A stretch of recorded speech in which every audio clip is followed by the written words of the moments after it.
out the door. 5, I'm alive. 6, 7, 8, feeling great. 9, gonna shine, life is good.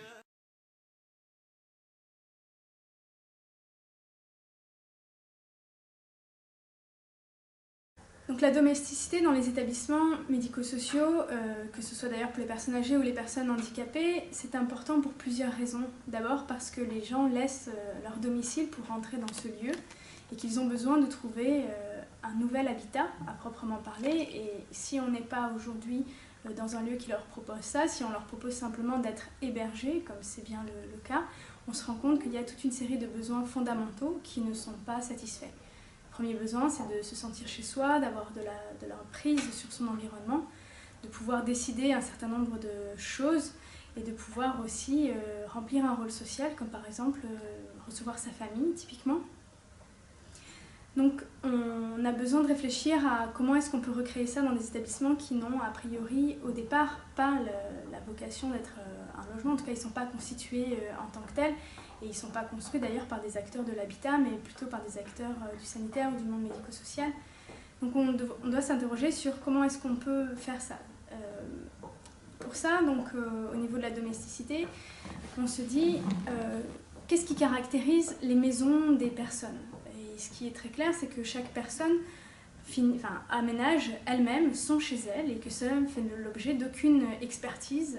Les gens aménagent au fur et à mesure de leur vie, ajoutent des meubles, des objets, en enlèvent aussi, héritent de meubles, les installent leur manière d'habiter aussi, les choses qu'ils aiment, l'utilisent d'une manière qui est très singulière. Et on se demande comment quelqu'un d'extérieur va pouvoir reconstituer ça dans un lieu qui est collectif. Donc sur ça, nous, après avoir bien regardé la manière dont les maisons sont constituées, on se dit peut-être qu'il y a plusieurs dimensions qui sont à explorer. La première dimension, c'est celle de la taille, de l'échelle des espaces. Et ce qui est très clair, c'est que dans une maison, typiquement, on n'a pas une salle à manger qui fait 70 mètres carrés, dans lequel on aurait 4 tables, 15 chaises. On est plutôt dans des choses qui sont plus petites, où on a une grande table, plusieurs chaises autour de cette table. Donc la première des choses, c'est cette distance qu'on voit bien dans l'établissement quand on rentre, les halls d'accueil, toutes ces grandes salles d'activité qui ont des dimensions qui permettent souvent pas aux personnes de les franchir sans s'arrêter. Et on est obligé d'ajouter des mains courantes pour que les personnes puissent se tenir sur ces si longues distances, ce qui n'est pas le cas dans les maisons. Les gens peuvent simplement s'appuyer sur les meubles. Donc on a une première chose qui est sur cette dimension des lieux et peut-être la nécessité de venir restructurer, donc diminuer ces espaces, peut-être proposer plusieurs petits coins plutôt que de grands lieux collectifs. Ça c'est une première chose. La deuxième chose est celle de l'image. On se dit finalement quand on est chez soi, on n'a que des choses. Après les goûts et les couleurs varient bien sûr en fonction des individus, mais on n'y trouve que des choses que machinalement tout le monde dirait ça va chez quelqu'un. Et on voit bien dans l'établissement que tous les mobiliers, tous les équipements qui sont installés ne sont certainement pas des choses qui trouveraient leur place dans nos maisons, sauf cas par exemple d'hospitalisation à domicile. Donc ça c'est le deuxième point, c'est de se dire finalement ce mobilier qu'on va choisir, tous ces éléments qu'on va mettre, y compris tous les chariots qui occupent et envahissent les espaces, à quoi ils ressemblent et qu'est-ce qu'ils disent des gens qui sont assis par exemple à l'intérieur.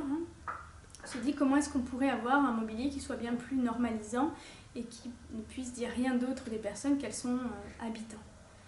La troisième dimension qui nous paraît un peu plus importante ou en tout cas plus globale que celle de l'image, c'est celle de l'ambiance, qui finalement l'image n'est qu'une des parties de l'ambiance. L'ambiance mobilise la totalité des sens que nous avons, que ce soit l'ouïe, l'odorat, le toucher aussi.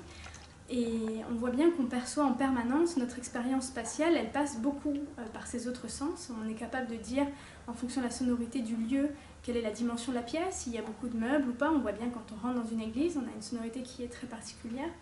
Au niveau du toucher aussi, nos meubles, quand ils sont en bois, on sent bien les yeux fermés, les mains sur la table, on sait que c'est du bois, alors que dans les établissements, on est plutôt sur des choses qui imitent le bois, pour des raisons d'hygiène notamment, mais à mon avis aussi parce qu'on ne s'est pas autorisé à mettre des choses en bois.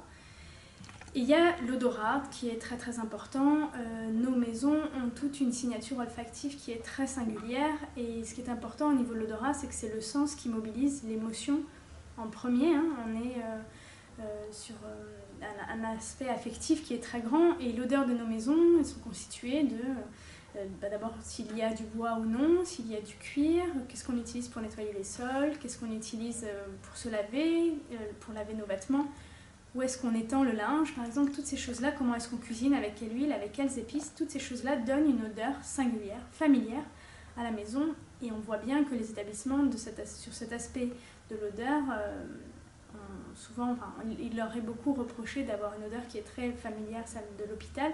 Et tout ça est lié, exactement comme à la maison, à ce qui est utilisé pour laver le sol, laver aussi le linge, laver les personnes. Donc on a sur cet aspect-là beaucoup d'améliorations à faire. On peut travailler sur ces trois choses-là. Et le dernier aspect qui est sans doute le plus important est de savoir, quand on aura fait tout ça, si les personnes ne peuvent pas utiliser ce lieu comme à la maison, c'est-à-dire que s'il y a des vaisseliers dans lesquels il n'y a rien, s'il y a une cuisine qui est fermée à clé, si nous avons un confiturier dans lequel est stocké des choses de l'animation par exemple, on se dit alors on aura créé un très beau décor du comme à la maison, mais pas les vraies conditions pour se sentir chez soi, puisqu'on voit bien qu'habiter une maison c'est aussi pouvoir y faire toute une série de choses sans avoir à demander l'autorisation, y compris les gestes de la vie quotidienne, de la vie domestique. D'ailleurs, on voit bien la notion de domesticité est liée à ça.